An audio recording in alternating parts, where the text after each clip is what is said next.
What is up, everyone? I hope you're doing excellent on this Wednesday, June 16th. I'm Raphael Garcia here for episode number 208 of the MMA Ratings podcast. I want to thank you again for taking the time out to check out this show, whether if you're listening right when it drops or at a later date.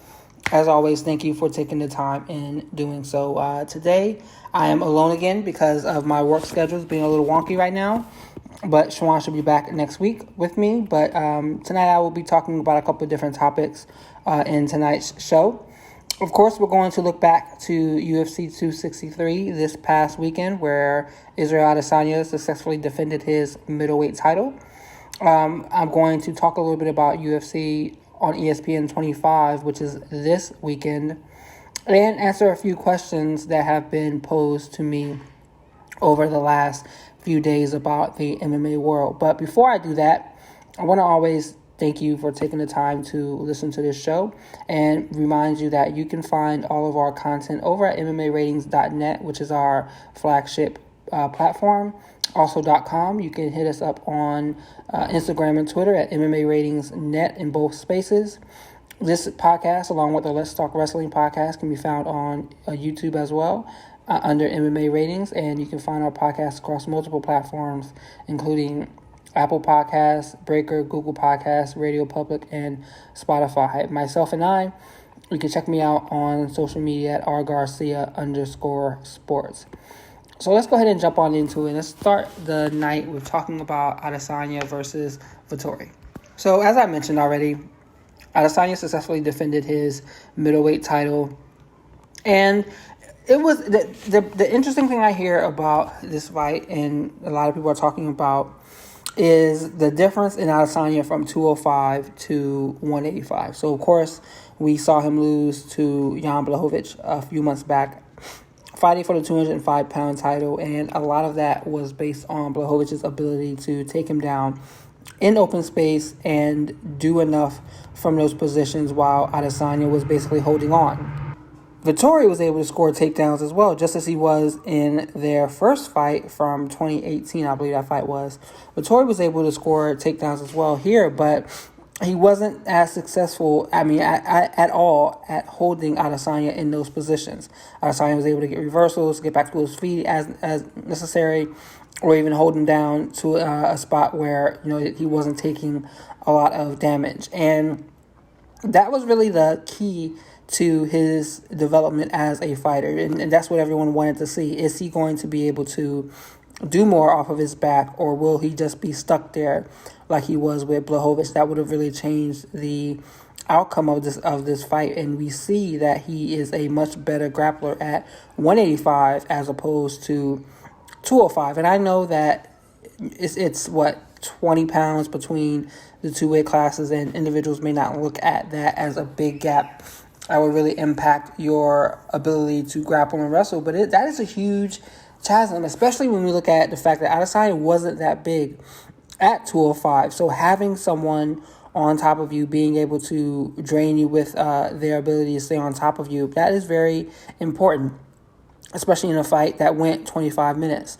Yeah, Adesanya had his bright spots against Blachowicz, but he wasn't able to do as much off of his back as he was here against Vettori. And I think that is really what the difference was. We knew Adesanya was going to have the advantage on the feet, and striking wouldn't be much of a difference between the two because Adesanya was clearly the better man there. But we wondered what it would look like when the fight hit the ground. And we saw what we got there. Adesanya was able to do some more work that he wasn't able to do at 205, and that really kind of helped him in those positions. I'm curious to see what he looks like against more accomplished grapplers. There aren't really any submission artists that stand out at 185. Sitting here thinking right now, I can't think of any guys that they don't have, like a Damian Maia, Gunnar Nelson, or a Ryan Hall, Cron Gracie over at 185. Maybe Jack Hermansson, if anybody, or is he at 205? Not quite sure there, but they don't have a lot of guys at that weight class that can pull guard like Paul Craig did earlier in the night and work off their back. So it'll be interesting to see how much Adesanya grows in that position and what he adds to his game as a grappler to become a more complete fighter. What will be next for him? I'm not sure because, Dana White's claiming that Robert Whittaker doesn't want that fight. And anytime what Dana White says that about a fighter, he's basically letting us know that the fighter is asking for their actual worth and pay, and they won't take pennies to take a contest. So that that there's that. But Robert Whittaker is definitely out there, and I hear people talking about this fight a lot, and I always want to ask whether or not Whittaker has evolved enough in that position to be more of a threat at 185 pounds. I don't think so, but that really seems to be the fight that everybody wants to see. And I get why, because Whittaker is a very exciting fighter. He's a likable fighter. He is someone that they can build around. This fight can definitely be in Australia and really be a big event there. I'm not quite sure what they're still doing for COVID protocols in that country, but I would definitely think that this could be a the catalyst of a big card there. But Dana White claims he's not next. If you look at, let's pull up the middleweight rankings really quickly and see where everyone stands. So at 185, Whittaker's ranked number 1, Paulo Costa's number 2, Jared Cannonier's 3. I think he has a fight coming up. Vittori's 4, Derek Brunson's 5. So yeah, Jack Hermansson's 6. So we know Costa's not getting that fight, especially not with him going after or asking for more pay, as Dana White has so pleasantly called him out publicly. Whittaker's there. I could see them going with Jared Cannonier. I don't think he has a fight coming up. I'm checking right now. Let me see. Cannonier. Let's see. Let me see if he has a fight coming up. Yeah, that's what I thought. Jared Cannonier is fighting Kelvin Gastelum, but that's in August. That's 2 months away. And we know that Israel Adesanya wants to stay more active. That's actually a question I'm going to be asking in the third segment of today's show, but I'm not really quite sure what they're going to do with him next, especially with him wanting to be so active. So I look forward to that conversation when it does come up. The next thing I want to talk about is Brandon Moreno, who submitted Davidson Figueiredo in the third round. And this was an surprising, I don't want to say surprising as in it was a massive upset, but this usually doesn't happen in these types of rematches in mixed martial arts. When quick rematches occur, the person who won the first one usually wins the second if the fights are very close together. If they're spread out apart, the rematches are different. I'll give you a couple of examples.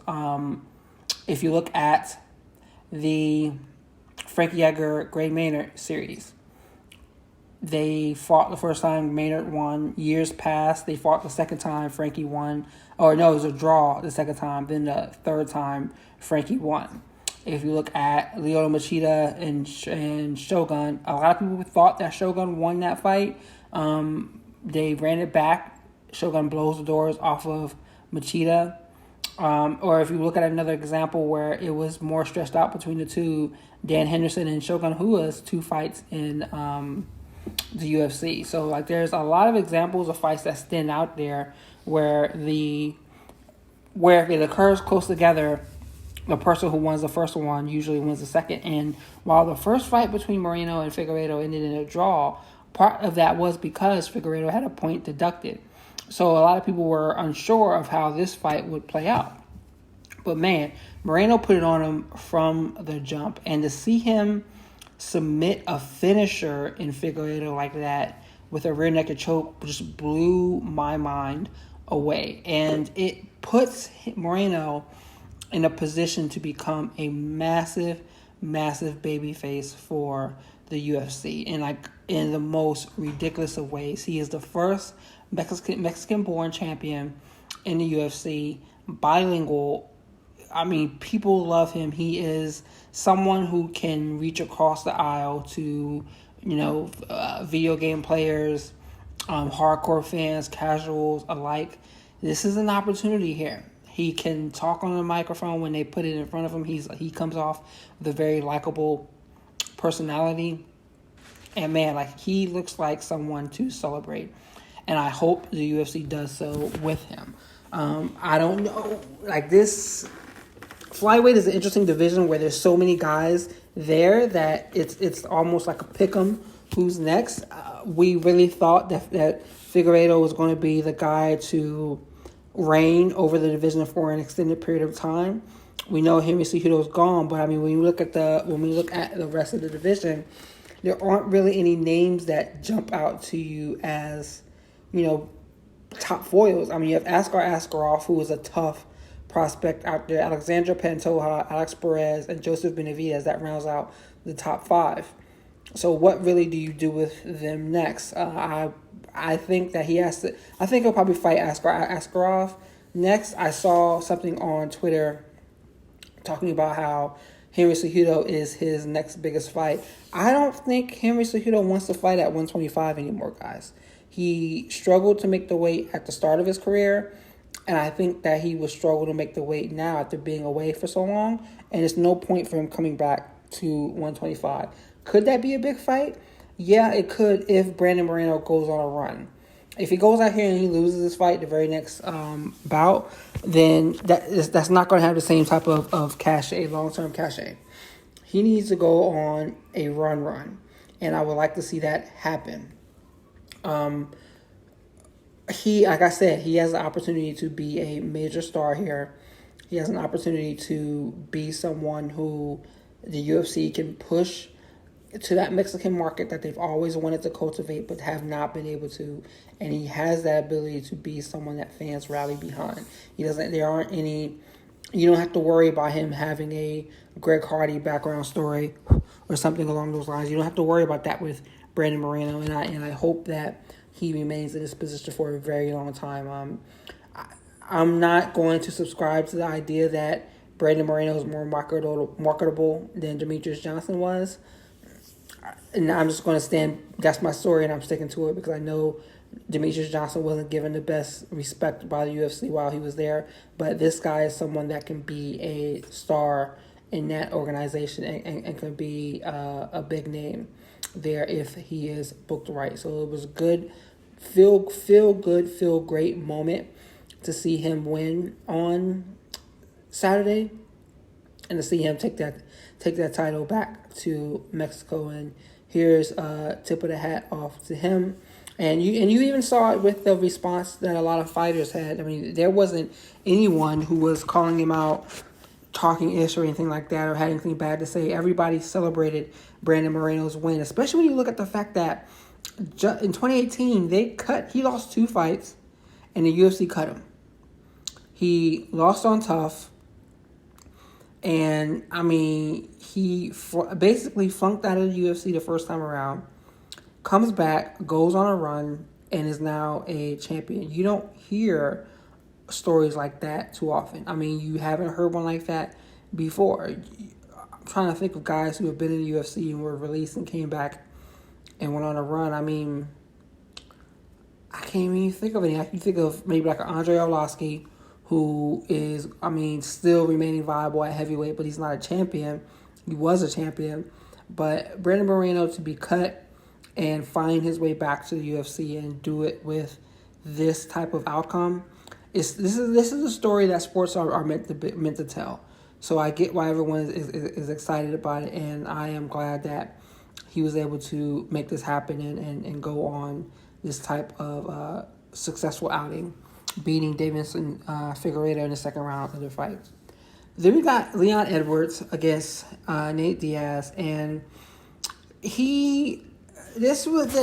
man, I'll put it like this. I saw a tweet about Leon Edwards that really summed it up to me.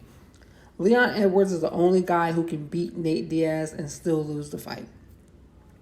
And what I mean by that is he was controlling this fight for 23 of 25 minutes, handedly, busted Nate all up, had Nate bleeding his own blood all over the place. Then 23 minutes into the fight, he takes a 1-2 that leaves him wobbly, badly hurt. And Diaz was too busy pointing at him and laughing at him than jumping in trying to finish him off. And Edwards was able to recover, and he went on to win 49-46 across all 3 cards. But everyone's talking about Nate. Everyone's talking about what's next for Nate Diaz, how he looked so good in this fight, et cetera, and no one cares about Leon Edwards. And that is indicative of his UFC run. The man goes out there and wins, and he cannot further himself in any way, shape, or form. I think he's won 9 straight since losing to Kamaru Usman, and the guy is no closer to a title shot than anybody else right now. Dana said that Colby Covington is still the number 1 contender. And fine, I get it. You can sell that fight more, but Edwards is on a 9-fight win streak, and no one wants to fight him. Let me confirm that before I keep saying 9, and I'm actually be wrong here. Let me confirm that real quick. So he has won, 9 fights. And he had that no contest with Bilal Muhammad in there back in March. It's so sad that this guy cannot break through. And I get it. Everyone's going to have their feelings over it. But I mean, with wins over Raphael dos Anjos, Gunnar Nelson, that's a run right there. Brian Barberena is a good win too. Vicente Luque is a great win because you see Luque pushing up the rankings. But Edwards can't position himself for a title shot, and he's not closer. He's going to have to beat someone else to get there, which is what I was saying about this fight with Nate Diaz and how it's such a trap fight. Because no matter how good he looks, he isn't going to really advance. It's just going to be, you just beat Nate Diaz, which is how people are responding. And it's not like he didn't perform well. He performed great the whole fight. He did everything he needed to do to get this win, and he did it handily, but he was unable to wow the crowd in a way that really turned people around and kind of got them excited about him. And that's the Leon Edwards problem. It's unfortunate, but you don't get title shots based off of win streak. You don't get title shots based off of winning fights. You get title shots off of how many people can you draw in, how many eyeballs can you pull to an event. And that's that. I guarantee you, had Nate won, he'd be lined up for a title shot. He'd be lined up for something huge right now. He could drop back down to 155 and find his way in the title picture. He could have been put in this position to fight Kamaru Usman. Usman would have fought him for a damn good payday. But now we have to see what's next. I like the idea of him and Jorge Masvidal running it back. I like that idea. That could be a main event for like a UFC on ESPN type showcase. It could be I don't think it's a pay-per-view main event, but it could definitely be a co-main event. And since you see them being willing to have 5-round fights be non-title 5-round fights for co-main events, or whatever they want to call this one, I would have been down with him and Jorge doing something along those lines. Let's see what happened. Bilal Muhammad and Damian Maia, I mean, it's kind of what we thought it was going to be. Damian's not that guy anymore. He still has, you fuck around and let him get a hold of you, he will submit you. But if you can avoid those takedowns and you can play that game, you'll be perfectly fine there. Paul Craig hit a submission on Jamal Hill that was absolute gruesome. It was something like out of a horror movie. And me being someone, I like arm attacks in jiu-jitsu because people think that their arms are a little bit more flexible than they realize. And the next thing they know that shit's just laying there beside their shoulder or their waist. That's kind of what happened to Jamal Hill here. Dude's arm was toast. And that's Paul Craig's jiu-jitsu. I think it looked good. I don't know what you do next with Paul Craig. I love the fact that picture going around of him and Jamal Hill partying at the after party after all the supposed bad blood between their contests. I love the fact that I saw that. But Paul Craig looked good. Good submission there. Brad Riddell and Eric Anders picking up wins. Lauren Murphy picked up an important win against Joanne Calderwood, getting a split decision. And again, she should be someone who's in the title conversation She's been beating up everybody for the last couple of years now. She's on a run as well. But just as she mentioned, you can't go out there and have a not great fight and be expecting to get a title shot. We'll see if she gets another one next. It should be her, or excuse me, if she gets her first one, it should be her. But with the way the UFC books, you never know, because no one else has done the work that she's done lately in the women's flyweight division. That's really all I want to talk about from this card, but it was a good show. Just another good show in a long line of good summer events that are coming from the UFC this year. Let me go on and flip it on over, because we're going to talk about this weekend's card, which isn't as big, but still has at least one fight on it I want to focus on. So we'll be talking about that next. So for Saturday, Chan Sung Jung and Dan Ige are fighting at 145 at the UFC Apex, and this is a very important fight because it sets up what's next for the featherweight division. Sung Jung is sitting at number 4. Ige is sitting at number 8, which I'm surprised he's that low, to be honest with you. I have not looked at any betting lines for this fight, but he should be the favorite coming into this contest. Ige has been on a great run as of late, and Chan Sung Jung is kind of on the decline. And I hate to say that because I'm a fan of his, and I was glad that he was able to come back after serving his time in the Korean military. But he had those 2 wins over Renato Canario and Frankie Edgar. He was beating Yair Rodriguez before he took that loss.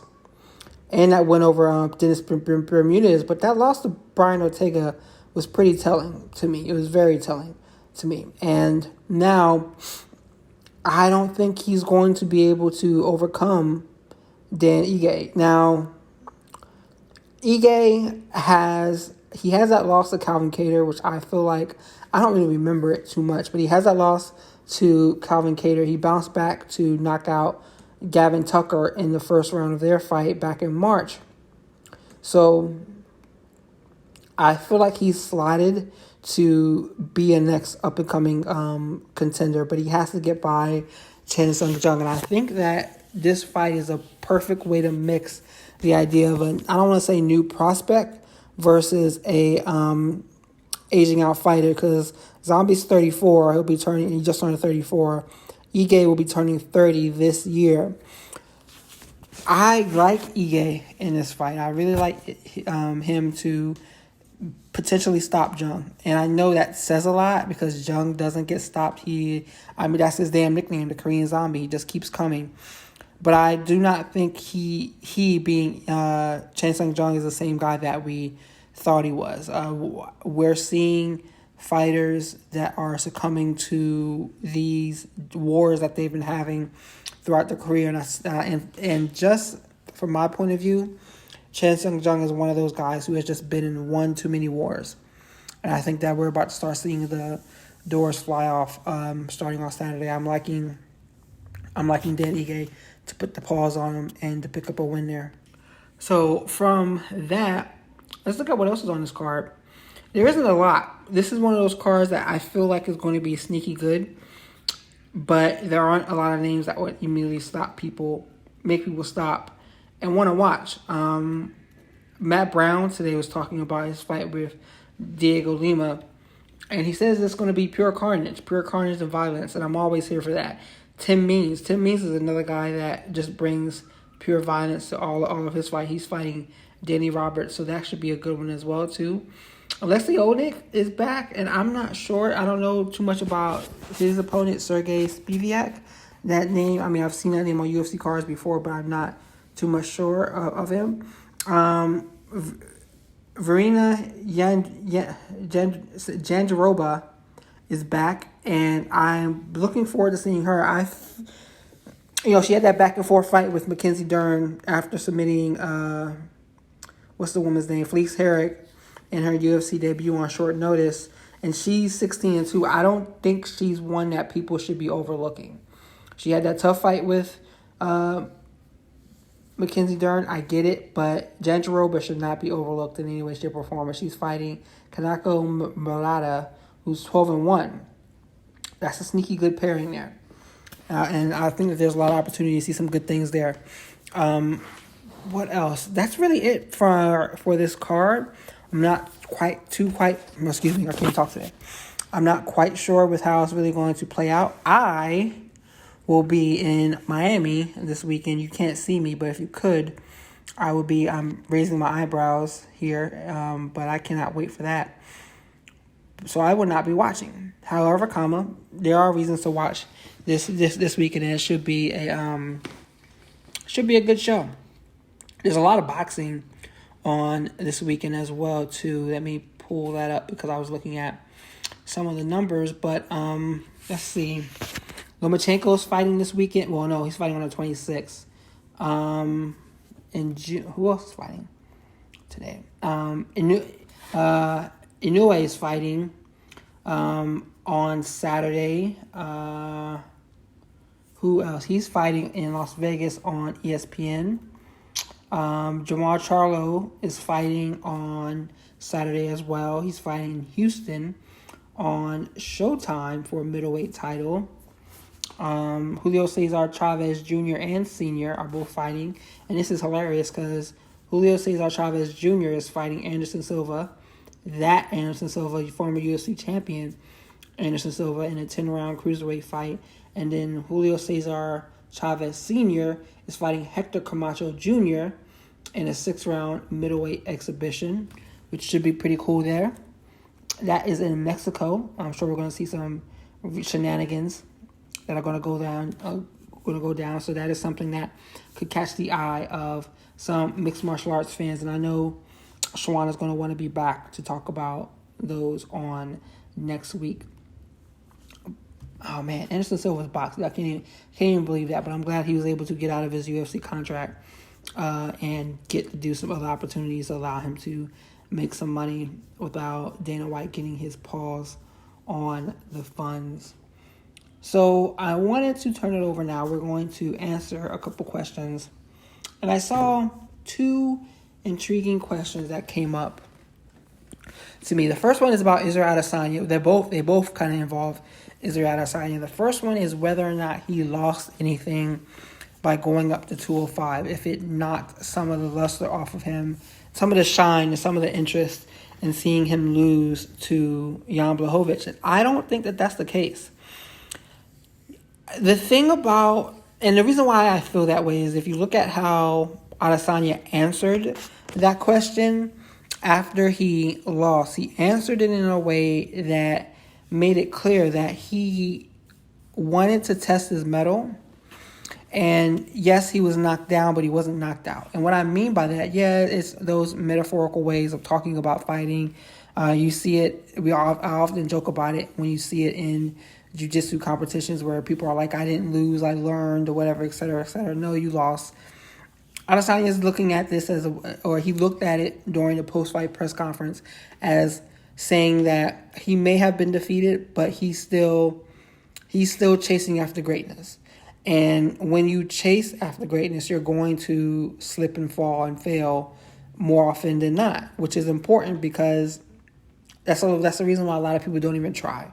And seeing him go up to 205, seeing him losing at 205, it doesn't diminish his view as one of the not all-time greats, so one of the pound-for-pound greats.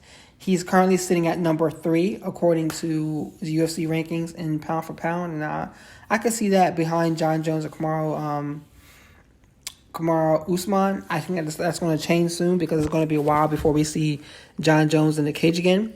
But I don't think he lost any of his shine by going up to 205 and facing a defeat there. Will he ever be champion at 205 pounds? I don't know. We don't know. That's still a question that should be raised, a question that we should watch and monitor, because I know he's going to make a move back up there at some point in time. And he'll be a threat, especially as he continues to get stronger. If he continues to get better on the floor, as he showed against Vettori, he's going to look like someone. He may look entirely different the next time we see him at 205 pounds. And I think that is something that stands out to everyone as to why that loss didn't necessarily damage him in a way that's unrepairable. Had he went up and got knocked out in 10 seconds or something like that, we'd be having a different conversation. But that is not what occurred. I mean, he still was able to take some rounds. He still had some strong moments in that fight. So let's give this guy some time. Let's see what he looks like in the next couple of years, and if he makes that move back up, how he performs then compared to now. The other question I was posed also includes Adesanya, and this one was pretty interesting to me because it talks about who had the most dominant run or the more dominant run as a champion, Israel Adesanya or Ronda Rousey. And at first jump, you want to say Adesanya just because he's still doing it. But if you look back at what Rousey did during her time, she had more title defenses in less time. There was a point, there's like a 2-year span where she was basically fighting every 2 months.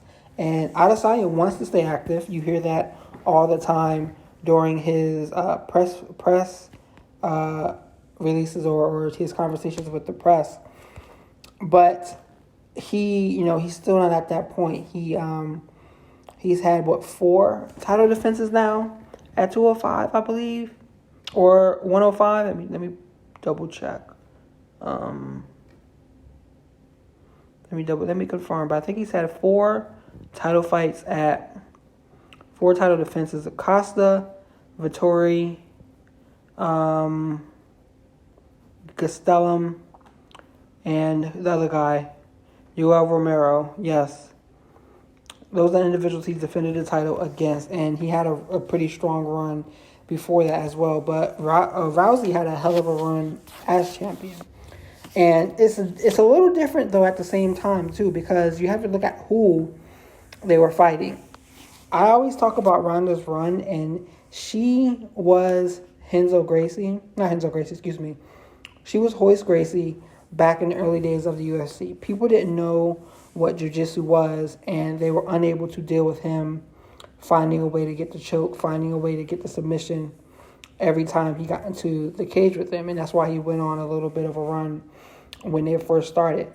Rousey was a lot like that. Women in the sport were not up to par with her skill set. They could not keep up with her. But the minute you saw fighters be able to do just that, you saw Holly Holm do it, you saw Amanda Nunes do it, all of the scary shine went away. She started getting picked apart. And we saw how her legacy basically ended. So, but you can't use that to detract from her run as champion. She had a very dominant run as champion, was finishing people mercilessly every time. And I think that deserves more recognition than we really do give her. I understand she's not the sunniest person when it comes to combat sports or just sports in general, but she did what she needed to do, and she definitely was in my opinion, I believe she was the more dominant champion. And yeah, that's really everything we're going to cover on today's show. This is a rather short show, obviously, because I'm just here by myself. But as always, I want to thank everybody for taking the time to listen to this show. And I will be back next week with Shawan because I'll have an opportunity. Right now, I'm just kind of scurrying to get ready for this vacation and get things done in advance. But yeah, thank you for taking the time to listen to the show. As always, you can find us over at MMAratings.net and .com. Those are our flagship platforms.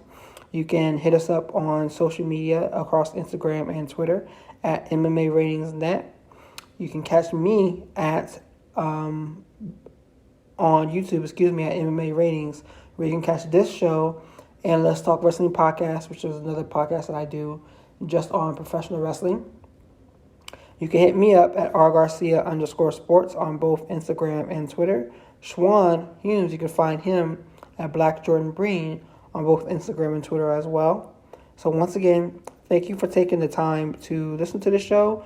I hope you have a great week, everyone, and stay safe. Wear your mask, get vaccinated, and Black Lives Matter.